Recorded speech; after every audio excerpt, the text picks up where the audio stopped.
Señor Presidente, muy buenos días. Mr. President, thank you for making time for us. Last time you visited Russia in 2009. Back then, there was a lot to talk about economic and trade cooperation between our countries. Have Russia and Ecuador developed closer ties since that time? Of course, very much so. First of all, I would like to say thank you to you and your channel for this meeting. I would like to greet the people of Russia, who gave us a warm welcome as always, and also say hello to Latin America and the whole world. Our visit to Russia in 2009 was very productive. We have strengthened our friendship and cooperation in different areas: trade, economy, technology, exchange, etc. Back then, Dmitry Medvedev was the president of Russia and Vladimir Putin was prime minister. I was in my first term as president then, and since I have been re-elected. In February, the people of Ecuador entrusted me with this job again and re-elected me as president. Vladimir Putin, too, was re-elected as leader of Russia, and so we thought it would be appropriate to pay another official visit to Russia in order to continue strengthening ties between our countries. Correct me if I'm wrong, but I think back in 2009 banana exports were the key element of cooperation between the two countries. Today you talk about innovation and cutting-edge technology. Are you going to sign any new agreements? Bueno, la verdad es que se hablaron de muchas cosas allá en el 2009. Actually, back then we discussed many different issues. Not just banana exports, even though bananas are our #1 export to Russia. Ecuador is a developing country. We are one of the 3 fastest growing economies in Latin America, and we offer excellent opportunities for investment. Russia has big government-owned and private corporations, financial resources, science and technology. We have done a lot of work in this area, and Russia currently finances the Toachi Pilaton project, a big power plant in Ecuador. We will also sign other agreements on financing irrigation and power generation projects. Gazprom may explore gas deposits in Guayaquil Bay and help us mine natural resources in the southeastern parts of our country. We have many areas where we can cooperate with Russia. During the current visit, we emphasize science and technology. We're building a research center in Ecuador, and we would like it to work jointly with the new innovation center in Russia. We plan to expand our exchange programs for scientists and researchers, have more grants for Ecuadorians to study in Russia.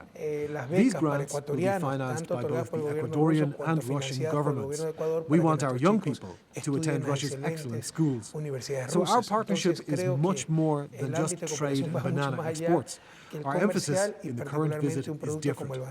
Desde la primera visita, pero mucho más en esta visita. Los énfasis son otros. What do you expect from the meeting with the Russian president, given the fact that Russia and Ecuador share a common position on international law and the role the UN should play? Bueno, sin lugar a dudas, el presidente Putin es un gran líder. Vladimir Putin is certainly a great leader. I don't consider myself as a great leader, but I'm doing my best. I expect that we will quickly clarify all the remaining questions regarding the agreements that will intensify cooperation between our countries, and that we will discuss some international issues, especially those where we share the same approach, like the issue of Syria. Both Russia and Ecuador adamantly opposed the idea of intervention. Vladimir Putin came up with a solution on Syria, and we think that the dismantling of chemical weapons is the right way to go.